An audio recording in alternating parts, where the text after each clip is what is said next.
Hello students. आज हम जिस टॉपिक पर बात करने वाले हैं वो है शिक्षण विधियों के बारे में। लेकिन आज के जो हमने शिक्षण विधियों का जो लेक्चर है उसे हमने 2 पार्ट्स में डिवाइड कर दिया है। जो पार्ट हम आज करने वाले हैं वो है बाल केंद्रित शिक्षण विधियाँ, child centre teaching method. Child centre teaching method बहुत इंपॉर्टेंट है क्योंकि आज जितने भी टीचिंग मेथड्स यूज हो रहे हैं वो सब चाइल्ड सेंटर्ड हैं, बच्चों को ध्यान में रखकर उन्हें बनाया जाता है। तो इसमें मेन कौन से टीचिंग मेथड्स आते हैं ये हम आपको आज बताने जा रहे हैं। तो चाइल्ड सेंटर टीचिंग मेथड जैसे कि नाम से ही स्पष्ट है, बाल केंद्रित शिक्षण विधियां हैं। इसमें फोकस जो होता है वो बच्चे पे रखा जाता है, बच्चा ज़्यादा से ज़्यादा एक्टिव रहे, वो खुद करके सीखे, इस बात पर जोर दिया जाता है। तो इसके अंतर्गत हम जो फर्स्ट मेथड ऑफ टीचिंग करने वाले हैं, फर्स्ट शिक्षण विधि जो करने वाले हैं वो है अन्वेषण विधि, ह्यूरिस्टिक मेथड ऑफ टीचिंग। अन्वेषण विधि बहुत ही इम्पॉर्टेंट है, ज़्यादातर एग्जाम्स में पूछा जाता है इसके बारे में। तो इसके प्रतिपादक कौन थे? इसके प्रतिपादक थे H.E. Armstrong. Very important, H.E. Armstrong, direct question भी पूछा जाता है। अब अन्वेषण विधि से क्या मतलब है? अन्वेषण विधि को समस्या विधि भी कहा जाता है, प्रॉब्लम मेथड ऑफ टीचिंग भी कहा जाता है, क्योंकि इसके अंतर्गत बच्चे को एक समस्या दे दी जाती है और फिर बच्चे को ये बोला जाता है या एक कि आप इसको पूरा ऑब्जर्व कीजिए, इसका परीक्षण कीजिए और उसके बाद आप निष्कर्ष निकालिए। तो अन्वेषण विधि में ये सब जो प्रोसेस आते हैं ये आते हैं। तो आइए इसको हम और ध्यान से देखते हैं। तो हमने देखा अन्वेषण विधि में बच्चों को एक समस्या दे दी जाती है और उस समस्या पे बच्चों को अध्ययन करके उसका निष्कर्ष निकालना होता है। तो इस विधि के जो फायदे और नुकसान क्या हैं, क्या लाभ और क्या इसकी हानियां हैं, वो अब हम आगे देखने जा रहे हैं। लाभ, सबसे पहले तो इसका लाभ ये है कि इसके अंतर्गत बच्चों की तर्क शक्ति का विकास होता है, क्योंकि बच्चों को खुद एक प्रॉब्लम दी जाती है, वो सोचते हैं उसके बारे में, तो उनकी तर्क शक्ति में वृद्धि होती है। बड़ी कक्षाओं के लिए बहुत उपयोगी है। जो सीनियर क्लासेस हैं उनको अन्वेषण विधि द्वारा, ह्यूरिस्टिक मेथड के द्वारा जब हम करवाते हैं कोई भी वर्क, तो उनके लिए वो बहुत ही उपयोगी हो जाता है। नेक्स्ट है क्रियात्मकता। बच्चे क्रिएटिवली सोचते हैं कि इसका जो आंसर है वो ये नहीं ये हो सकता है, लॉजिकली सोचते हैं, क्रिएटिवली सोचते हैं, तो उन चीज़ों का ये विकास करता है। त्रुटि एवं विकास मीन्स बच्चे गलती करके सीखते हैं, उन्होंने खुद से प्रयास किया, अगर उसमें कुछ रॉन्ग आया तो बच्चे उसको फिर with the help of teachers correct करते हैं। तो ऐसे हम जब इस विधि का डिटेल में अध्ययन करते हैं तो हमें इसके जो बहुत सारे लाभ हैं वो पता चलते हैं। अब हम देखते हैं कि इसकी हानियां क्या हैं। हानि इसकी सबसे बड़ी है कि इसमें समय बहुत अधिक लगता है, क्योंकि जब हम बच्चों को वर्क करने के लिए देते हैं तो हमें उन पर निर्भर रहना पड़ता है। वो अपने रिसोर्सेज फाइंड आउट करते हैं, उसके आधार पर समस्या का अध्ययन करते हैं और फिर कोई निष्कर्ष निकालते हैं। तो पहली जो इसकी सबसे बड़ी त्रुटि है वो ये है कि इसमें समय बहुत अधिक लगता है। सेकंड ये है कि निष्कर्ष 100% राइट निकले इसकी श्योरिटी नहीं होती, निष्कर्ष गलत भी निकल सकता है क्योंकि ये बच्चों पे डिपेंडेंट है।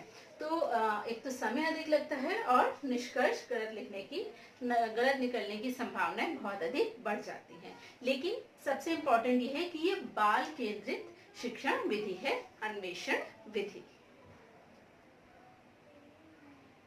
अगला जो हमारा टीचिंग मेथड है बाल केंद्रित शिक्षण विधियों में वो है परियोजना विधि, project method. Very important method, आजकल इसका प्रयोग बहुत ज़्यादा होता है। तो आधुनिक युग में इसका परियोजना विधि का प्रयोग बहुत अधिक होता है। तो आइए देखते हैं इसके अंतर्गत क्या है परियोजना विधि, प्रोजेक्ट मेथड। और इसका जो प्रतिपादन है वो किसने किया? W.H. किलपैट्रिक ने इसका प्रतिपादन किया। अगर आपसे ये क्वेश्चन पूछा जाए कि इसका प्रतिपादन किसने किया तो आप ये बताएंगे कि W.H. किलपैट्रिक ने किया इसका प्रतिपादन। लेकिन अगर आपसे ये पूछा जाए कि परियोजना विधि जो है वो किसकी विचारधारा पर आधारित है तो उसका आंसर ये होगा कि जॉन डेवी की विचारधारा पर परियोजना विधि आधारित है। अब परियोजना विधि जो है, प्रोजेक्ट मेथड, इसके अंतर्गत व्यक्तियों को या समूहों को कोई प्रोजेक्ट वर्क दिया जाता है। कोई भी एक प्रोजेक्ट दे दिया जाता है, आप सभी ने ये किया होगा अपने अपने क्लासेस में।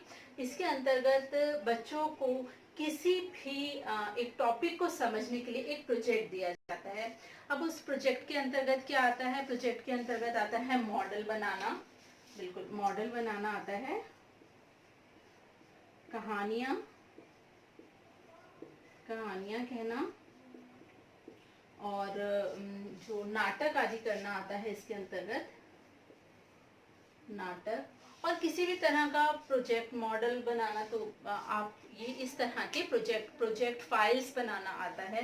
तो ये विधि जो है आप सभी ने इसका अनुभव भी जरूर किया होगा। यस, अनुभव किया होगा से मुझे एक बात याद है कि ये अनुभव पर आधारित है।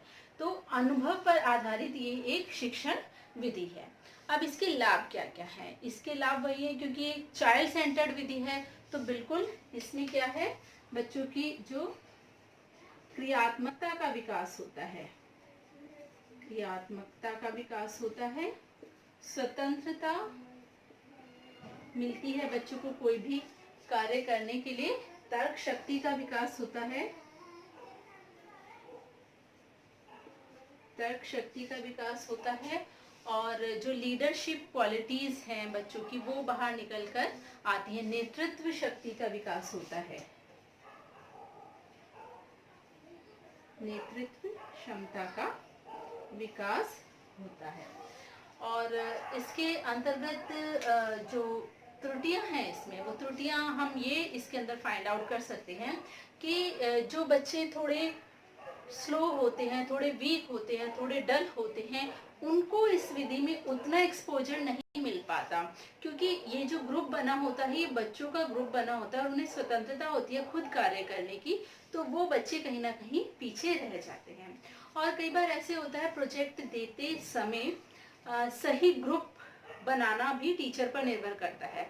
अगर सही ग्रुप का निर्माण नहीं हुआ, सही समूह का निर्माण नहीं हुआ, तो जो प्रोजेक्ट के रिजल्ट हमने सोचे हैं वैसे रिजल्ट्स नहीं मिल पाते। तो परियोजना विधि भी आज के युग में बाल केंद्रित शिक्षा के अंतर्गत बहुत ही इम्पोर्टेंट है। अब जो अगला हमारा टीचिंग मेथड है वो है डिस्कवरी मेथड ऑफ टीचिंग, या फिर खोज विधि। खोज विधि अन्वेषण विधि के साथ बहुत ज्यादा कंफ्यूजन रहता है, लेकिन खोज विधि और अन्वेषण विधि में अंतर है। खोज विधि का जो प्रतिपादन है वो J.S. ब्रूनर ने किया था। अब इस विधि को जो मुख्यतः यूटिलाइज किया जाता है वो हिस्ट्री पढ़ाने में, इतिहास पढ़ाने में इसका प्रयोग किया जाता है। इस विधि के अंतर्गत किसी वस्तु, तथ्य अथवा प्रक्रिया का अध्ययन किया जाता है। उदाहरणतः हम बच्चों को अगर ये कह दें कि आपको अशोक चक्र के बारे में बताना है, जानकारी देनी है, तो बच्चे उसको विभिन्न पुस्तकों के माध्यम से या फिर इंटरनेट के माध्यम से उसके बारे में जो फैक्ट्स हैं वो इकट्ठे करेंगे। छात्र स्वयं तथ्यों का अध्ययन इसके अंतर्गत करके और फिर इसका निष्कर्ष निकालेंगे। तो जो खोज विधि है वो, जैसे कि मैंने आपको इसका उदाहरण भी दिया कि जैसे अशोक चक्र के बारे में या किसी मान लीजिए लाल किले के बारे में आपको अध्ययन करना है, तो जो शिक्षक है वो उसका उदाहरण, उसकी समस्या जो है वो छात्रों के समक्ष प्रस्तुत करेगा और छात्र उससे संबंधित तथ्यों को विभिन्न पुस्तकों के माध्यम से, इंटरनेट के माध्यम से एकत्रित करके और फिर उसके ऊपर जो भी प्रश्न है उसका उत्तर देंगे। तो अध्ययन के माध्यम से इस विधि में खोज की जाती है, लेकिन खोज छात्र जो है वो स्वयं करते हैं अध्ययन के माध्यम से। तो अब इस विधि का फायदा क्या है? इस विधि का फायदा ये है कि इससे छात्रों में क्रियाशीलता का विकास होता है और सबसे बड़ी बात संज्ञानात्मक विकास होता है, क्योंकि वो ज्ञान का अर्जन स्वयं के प्रयासों द्वारा करते हैं, तो ज्ञान का अर्जन होता है इसके अंतर्गत। तो इस तरह से खोज विधि और अन्वेषण विधि में ये मुख्य अंतर जो है वो पाया जाता है। तो आज हमने 3 मेथड्स ऑफ टीचिंग करे, जिसमें हमने heuristic method, project method, discovery method अर्थात अन्वेषण विधि, परियोजना विधि और खोज विधि का अध्ययन किया। आशा है ये आपको अच्छे से समझ आए होंगे, और अगर आपकी इससे रिलेटेड कोई भी क्वेरी है या शिक्षा से संबंधित कोई भी क्वेश्चन आपका है, कोई भी क्वेरी आपकी है, तो आप कमेंट बॉक्स में पूछ सकते हैं। और अगर आपको ये वीडियो पसंद आया तो इसको लाइक शेयर कीजिए, चैनल को सब्सक्राइब कीजिए। Thank you so much student.